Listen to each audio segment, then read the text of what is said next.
मंडोदरी रामायण का एक ऐसा पात्र थी जो एक शक्तिशाली व पराक्रमी राजा की पत्नी होने के बाद भी अभागी स्त्री थी। उसका चरित्र गुणवान, धर्मपालक व शिक्षाप्राप्त था, तभी उसे हिंदू धर्म की सर्वोच्च सम्मान प्राप्त पंच नारियों में स्थान दिया गया, जिन्हें हम पंचकन्या के नाम से जानते हैं। आज हम आपको मंडोदरी का जीवन परिचय देंगे।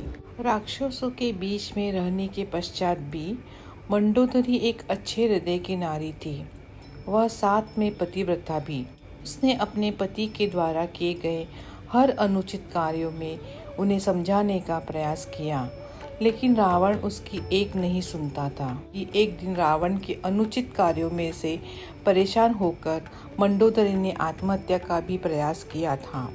वह रावण की स्त्री लोलपता के बारे में भी जानती थी, लेकिन उसने कभी रावण का साथ नहीं छोड़ा। रावण ने अपने जन्म में कई अनुचित कार्य किए थे तथा मंडोदरी ने हमेशा उसे समझाने का प्रयास किया था, लेकिन जब उसने माता सीता का अपहरण किया तब मंडोदरी बहुत घबरा गई थी। रामायण में कई बार कहा गया है कि मंडोदरी ने अंतिम समय तक रावण को समझाने का बहुत प्रयास किया कि वह सीता को लौटा दे तथा श्री राम की शरण में चला जाए। मंडोदरी ने केवल रावण को ही नहीं अपितु अपने पुत्र मेघानंद को भी समझाने का बहुत प्रयास किया, लेकिन विफल रही।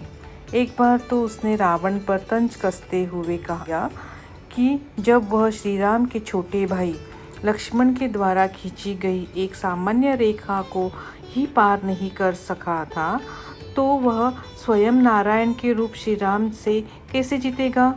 यह सुनकर रावण मंडोदरी पर अत्यधिक क्रोधित हो गए था। एक बार मंडोदरी माता सीता की प्राण रक्षा भी की थी। रावण ने सीता के अपहरण के पश्चात उन्हें अशोक वाटिका में रखा था तथा समय समय पर उन्हें उससे विवाह करने का दबाव डालता था।